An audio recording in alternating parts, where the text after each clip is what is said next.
Sudah ada beberapa pertanyaan yang masuk di media sosial di Kalam Hati nih, Ustaz. Kita bacakan satu di antaranya. Assalamualaikum warahmatullahi wabarakatuh. Ustaz, sudah bertahun-tahun saya punya masalah jerawat yang parah dan membuat saya tidak pede dan jarang sekali ikut bersosialisasi. Sudah coba obati dengan cara alami dan dokter kulit tapi tidak berhasil nih.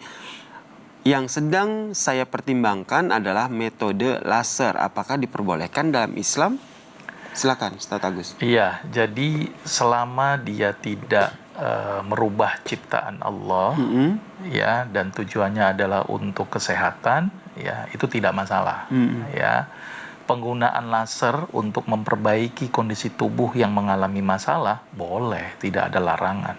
Yang dilarang misalnya gitu kan, mengubah bentuk. Misalnya hidung pesek pengen mancung, tambal aja, ngerubah bentuk tuh, ya. Jadi kalau merubah bentuk itu yang dilarang ya dalam agama Islam. Tetapi kalau misalnya merubah bentuk tapi untuk menuju kebaikan, misalnya orang habis kecelakaan, ini harus hancur, maka dibedah plastik boleh. Kalau memang untuk memperbaiki kondisi fisik. Tapi kalau hanya untuk mengubah bentuk, tidak untuk indikasi kesehatan, itu yang dikhawatirkan jadi bermasalah. Kayak kasus tadi itu begitu-begitu tidak diperbolehkan berarti ya? Operasi hidung jadi mancung. Ya, maka itu berarti kan sudah mengubah bentuk tuh misalnya kan. Padahal Allah itu sudah menciptakan kita sudah sempurna loh. Tadi yang saya sampaikan ya, laqad khalaqnal insana fi ahsani taqwim. Udah bentuk sempurna. Memang dia pesek nggak apa-apa, tapi yang lainnya jadi bagus. Malah kalau dari mancung jadi jelek kelihatannya. Jadi itu yang harus diperhatikan. Nah, kasus jerawat tadi itu kan memang karena satu penyakit. Boleh dengan menggunakan laser, boleh, tidak ada masalah gitu kan. Selama itu tadi dengan tujuan adalah untuk memperbaiki kondisi kesehatan dia. Ya, dan niatkan juga bahwa memperbaiki kesehatan dia ini tujuannya adalah untuk merawat ciptaan Allah. Kalau tidak dibenerin malah jadi rusak, malah berdampak buruk kepada tubuhnya. Jadi menurut saya tidak masalah. Ya, penggunaan laser silakan itu digunakan. Penggunaan laser tidak masalah. Apalagi sekarang itu kan banyak sekali ya, Ustaz, ya, perawatan kulit yang bisa kita kita jalani begitu. Terus itu banyak sekali metode-metode perawatan kulit yang banyak tuh, kayak laser, kemudian nanti kulitnya disuntik atau apa, hal-hal kayak gitu juga diperbolehkan atau tidak? Nah, kalau yang disuntik ini harus saya coba waspadai ya, jenis yang disuntiknya apa. Intinya gini, jangan sampai masuk ke dalam tubuh dia sesuatu yang membuat dia menjadi menzolimi diri. Ya, tadi kita kan dilarang membunuh diri atau menjerumuskan diri kita ke dalam kerusakan atau kebinasaan.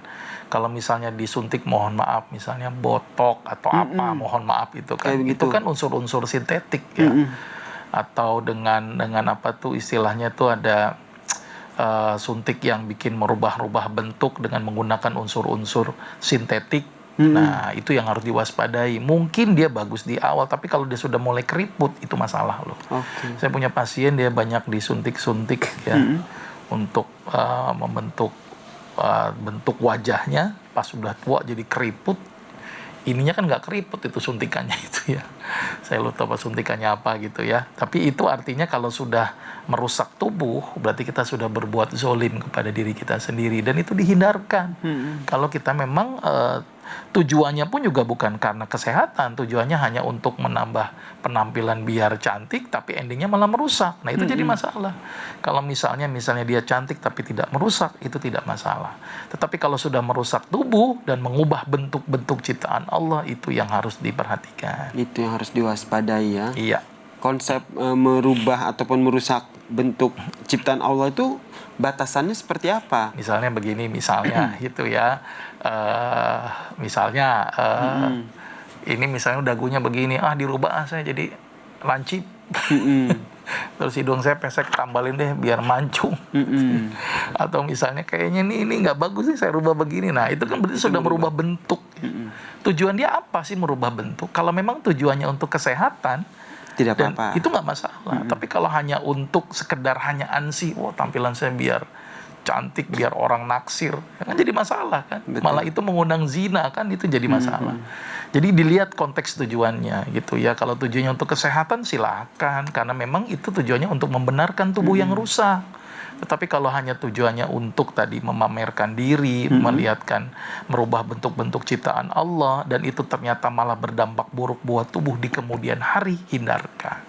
Termaksud ada yang memperbaiki. Kan tadi merubah, ada istilah lagi memperbaiki. Itu boleh juga sih. Kalau kayak kulitnya udah nggak kencang lagi nih gitu, keriput, terus diperbaiki, apa ya bahas istilahnya, ditarik begitu biar kencang.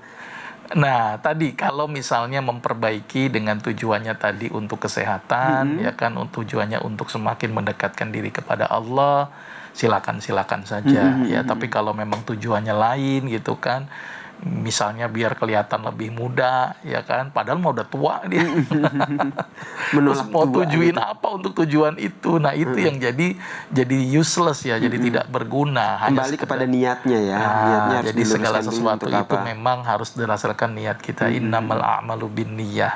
Niat kita ini tujuannya kemana gitu ya. Kalau tujuannya memang untuk memperbaiki diri karena kita menjaga ciptaan Allah dan tujuannya untuk mendekatkan diri kepada Allah, itu tidak masalah. Baik. Tapi kalau ngerusak, nah itu jadi masalah.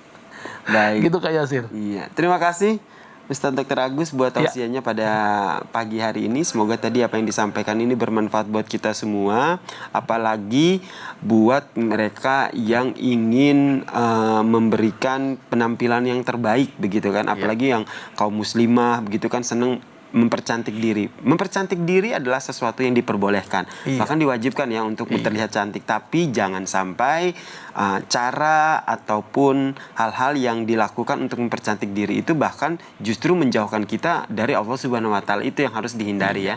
Iya. Oke. Semoga tadi yang disampaikan ini bisa bermanfaat buat kita semua dan insya Allah bisa menambah wawasan kita pada pagi hari ini. Kita tutup dengan doa bersama. Silakan. Baik, kita tutup pertemuan kita dengan baca hamdalah dan doa penutup Alhamdulillah. majelis. Alhamdulillahirabbil alamin. Subhanakallahumma wa bihamdika asyhadu an la ilaha illa anta astaghfiruka wa atubu ilaik. Assalamualaikum warahmatullahi wabarakatuh. Waalaikumsalam warahmatullahi wabarakatuh. Assalamualaikum.